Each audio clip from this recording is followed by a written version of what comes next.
Qual a diferença entre opinar e julgar? É uma pessoa que está perguntando, tá, cara? A mulher escreveu, pesquei lá no seu YouTube. Qual a diferença entre opinar e julgar? Eu nunca sei quando eu estou dando uma opinião sobre uma pessoa ou se eu estou julgando essa pessoa. Por exemplo, hoje aqui eu dei opinião. Com relação à questão tudo que nós do falamos, caso aí, uma opinião. Uhum. Mas não tem nenhum julgamento, porque não tem nenhuma sentença. Não tem nenhuma sentença. O que altera é a sentença. Você tem permissão para, número 1, primeiro você tem que dizer qualquer coisa com bom senso. As tuas palavras têm que vir para salgar, não para amargar as coisas. Eu considero que o que eu acabei de dizer, no que eu acabei de dizer, opinião, mas eu disse o tempo todo que essa opinião nascia a partir de mim, do que eu sei de mim como um homem que cresceu durante décadas em fama, em poder, em meios, em possibilidades, e o que isso causou em mim. Então, eu não estava julgando ninguém, eu estava falando a partir de mim e advertindo e exortando a partir de mim o que isso pode causar no coração das pessoas e para as pessoas abrirem os olhos. Eu não estou abrindo uma missão para falar sobre isso. Eu estou falando a partir da confissão do meu coração, dizendo, tomem cuidado, porque o caminho é inevitavelmente assim. E é sutil, e não é apenas para aquele que se tornou visível no mundo ou no país inteiro, mas no ambiente pequeno da sua vida, você pode se tornar alguém com esse surto de poder. Tá. Agora, opinar é o que a gente faz quando a gente emite um pensamento que deve ter sido anteriormente objeto de reflexão e de reunião de um acervo de informação para que você não fique opinando sobre o que você não conhece. Então a opinião não corre o risco de ser um julgamento quando, número 1, não carrega sentença. E número 2, ela se baseia em coisas que você conhece, de fato. Tá. E número 3, ela é tratada num ambiente de decência de comunicação, de pudor de comunicação. Ela não é uma coisa que acontece como um espalhamento opinativo, como a gente vê na internet. Cada vez mais um monte de ignorantes que não sabem nada, não conhecem nada, não viram coisa alguma, não chegaram perto de nada, não cheiraram, não apalparam e dão opiniões, como Paulo diz, né? Fazem ousadas asseverações sobre o que não conhecem. Essas asseverações são pecaminosas, são desproporcionais, são fake news, não tem embasamento e são sentenças. Na maioria das vezes as pessoas não opinam, elas sentenciam. Elas concluem acerca do caráter dos outros, sem nenhuma relatividade no que dizem. E aí, nesse caso, opiniões podem se transformar em grandes e terríveis julgamentos. Por isso é que a Escritura diz que a gente deve ser completamente pronto para ouvir, tardio para falar e tardio para se irar. Muitas vezes as nossas opiniões decorrem das nossas amarguras acumuladas. Aí você vira um grande opinador e que não quer nem saber, chuta de bate-pronto, que quer que apareça. Sem embasamento. Nem nada. E olha, 99% das pessoas agem assim. Sem saber se vai contribuir ou se vai prejudicar. Não vê o que vai acontecer, não sabe nem, como às vezes eu vejo. Tem gente falando mal do pai de alguém, sem saber que naquela mesa de 15 pessoas tem um filho do cara. Putz. Como eu já vi e já calei essas pessoas algumas vezes.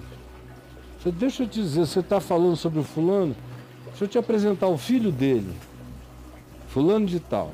Ah, desculpa, não sei o que. Eu digo, olha, se você tinha que pedir desculpas quando soube que era o filho dele que estava aqui, é razão para você não ter começado a falar.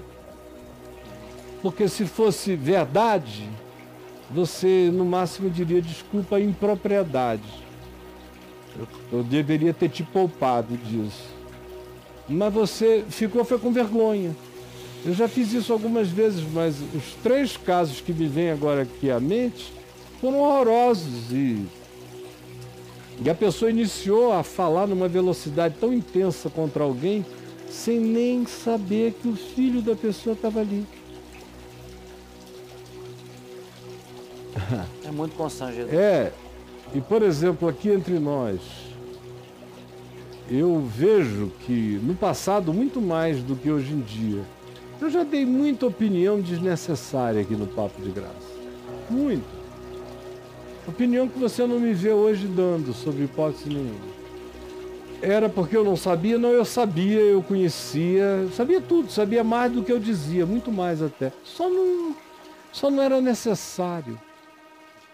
Não precisava. Não. Como tem um vídeo meu chamado Caio Fábio Conta Tudo, que foi um boom na internet. Foi o primeiro vídeo seu que eu vi, com o Brega. Há uns dos 13 anos ou 12 anos, por aí, Brega que hoje não rolaria. Porque eu cometi alguma inverdade no que eu disse ali? Não. Nenhuma. Mas aquele vídeo era necessário? Não, não era. Nem para aquele contexto? Nem para aquele contexto. Tá. Não era. Não era. Tem gente que ficou doída, sofrida, que são meninos bobos, que eram criança, fazendo criancice, não sabendo como se comportar. Uhum. E eu era mais do que eles. Eu era pai da maioria, tinha gerado em Cristo, tinha isso, tinha aquilo. Querendo ou não, você tinha uma tinha mais é que ter tratado como um pai trata um filho. Tá chateado? Estava, sim, muito chateado. Mas dormir com raiva de alguém, nunca. Sim, cara. Mas havia uma mágoa no coração, latente. Aquela mágoa contou tudo.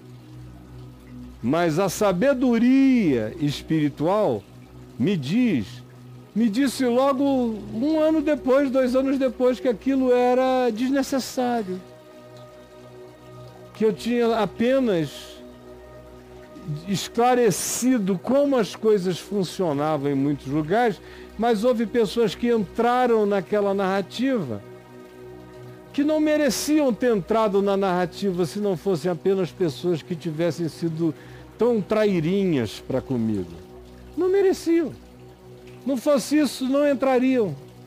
Não teriam que fazer parte de nenhuma história.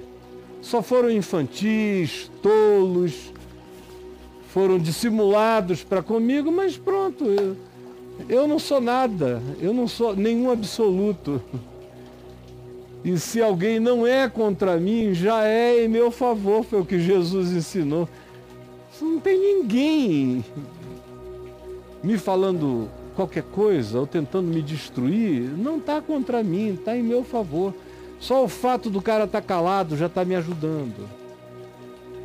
Então, eu sempre soube isso, mas naquele período era um tempo da vida em que eu estava mais propenso, mais reativo. E hoje eu não estou nem um pouco. Hoje eu quase que desaprendi a reatividade. Eu ouço muita besteira e você não me vê trazer assunto nenhum. E tanto mais quanto seja alguém falando de mim, menos resposta tem da minha parte. Eu até defendo, como outro dia eu defendi uma alusão que fizeram aqui ao Kleber Lucas, como eu já falei a respeito da Daniela há uns 3 anos atrás, coisas que eu vejo que são injustiças e covardias feitas contra pessoas. Mas com relação a mim, podem fazer o que queiram, eu fui para além dessa arrebentação, entendeu? Eu estou no máximo trabalhando de salva-vidas. De vez em quando eu vejo alguém se afogando, eu vou, entro no mar, furo as ondas, pego o cara e trago. Mas fora isso, entendi, cara. Deixo os tubarões nadarem solitários.